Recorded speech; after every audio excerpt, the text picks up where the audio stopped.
When a superstar leaves the WWE, traditionally they'll go wrestle for another wrestling company or they'll spend time working on the independent scene. However, this doesn't apply to all WWE superstars, as some decided to hang up their wrestling boots for good. They'll often explore new ventures outside of the squared circle, and some of these ventures are in things nobody would have ever expected. But which wrestlers were they? Well, join us now as Wrestlelamia looks at 10 WWE wrestlers who have given up on pro wrestling. Be sure to subscribe and hit that notification bell for daily wrestling videos, and follow us on Facebook for exclusive lists.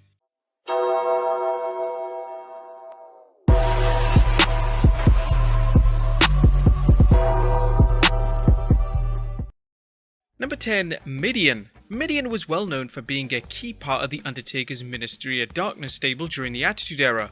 You are Midian.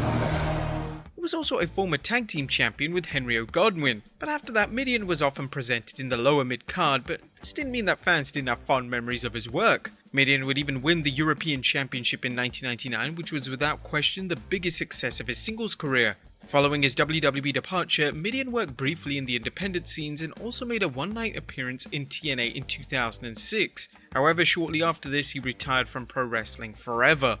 Instead of continuing in the world of pro wrestling, Midian now works as a chef and actually owns his own catering business, which appears to be extremely successful. Number 9. Shawn Stasiak. Shawn Stasiak has had two distinct runs in the WWE. One was between 1998 to 2000, where he worked as a character known as Meat before he was released after a number of backstage conflicts, apparently recording wrestlers backstage. His second run took place during the Invasion storyline, where he would use his WCW name of Shawn Stasiak and would have more success compared to his earlier run. Stasiak actually won the hardcore title 15 times during his second run, which goes to show how often Stasiak was featured on television during this time. But following his release in 2002, Stasiak decided to retire from pro wrestling and explore a brand new venture. This new venture would be in the world of manual medicine. Stasiak now works as a chiropractor, a role he's now done for a number of years and a role that he appears to be thriving in. He also works as a part-time motivational speaker, mainly speaking directly to children using a character called Phobia, which he actually created when he first began wrestling. Number 8. Steve Blackman. Steve Blackman was a key part of the hardcore division during the Attitude Era, and although he never reached the main event scene in WWE, he did have a number of memorable feuds and moments with the likes of Ken Shamrock and Shane McMahon. Following his departure from the WWE, Blackman quickly moved on to open an MMA school. However, this venture didn't reach the financial goals that Blackman was aiming for. Thus, he began a new career as a bail bondsman in central Pennsylvania. This is a role that Blackman seems to be thriving in, and he certainly has the aura and presence to fulfill such a role. Number 7. Bo Dallas. All you have to do is believe! When Bo Dallas was released this year, it was seen as a long time coming. Bo was incredibly talented, however WWE hadn't used him for a number of months, and it was clear that this wasn't going to change. Bo had a lot of success in WWE, in particular during his early days in the company. He would win the NXT title and have one of the most entertaining reigns with the title ever seen. He would also win the Raw Tag titles alongside Curtis Axel, which would act as his last major push of his wrestling career. Following his departure, Bo has unofficially retired from wrestling. He's recently launched a real estate business with girlfriend Liv Morgan, and it appears if Bo is very much into his farming pastime, so the former NXT champion has lots to keep him occupied. Number 6. Simon Dean. The character of Simon Dean was basically a fitness instructor that came to the ring on a Segway. Although his character didn't last too long, it showed that Dean had a ton of charisma and a lot of potential. But after being released, he decided against staying in the wrestling world and instead entered into the world of finance. Dean initially worked as a licensed mortgage broker before working a 9-to-5 job in a bank.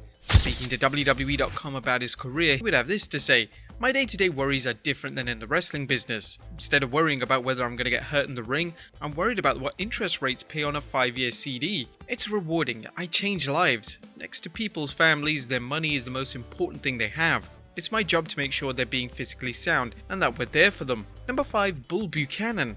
Bull Buchanan is often referred to as one of the forgotten stars of the Attitude Era. He initially debuted in a short-lived tag team with the Big Boss Man before entering the most memorable stage of his career as part of Right to Censor. The stable was one of the most hated stables of all time, and as a consequence of this made Buchanan one of the top heels in the WWE.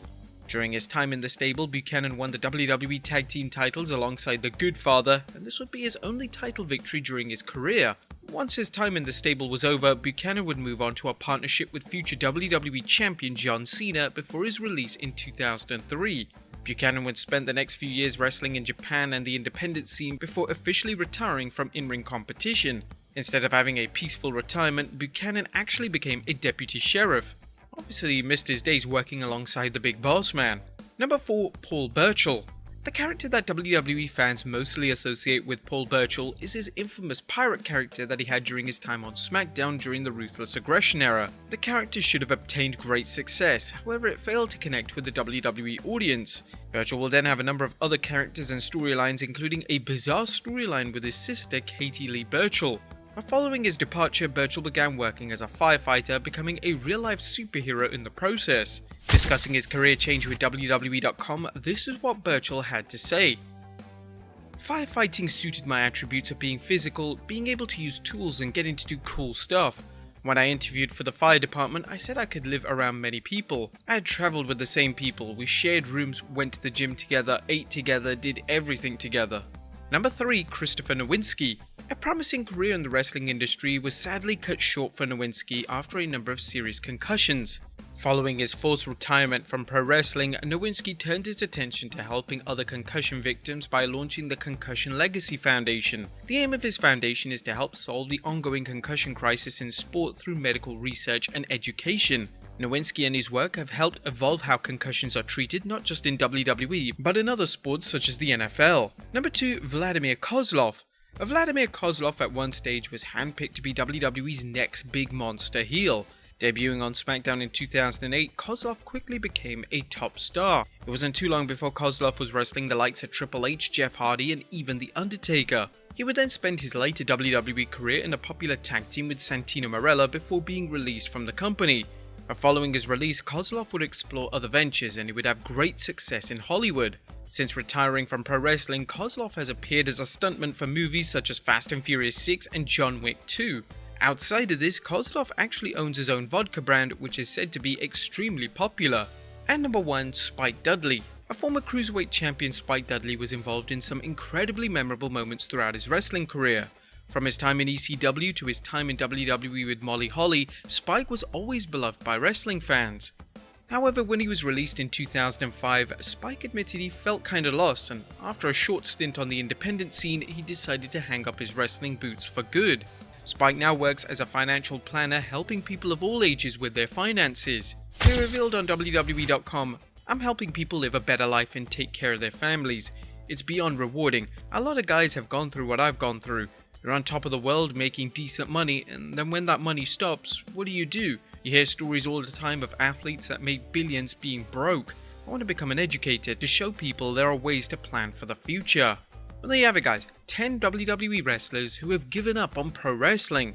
Be sure to leave your comments down below, and I'll see you next time with some more wrestling content.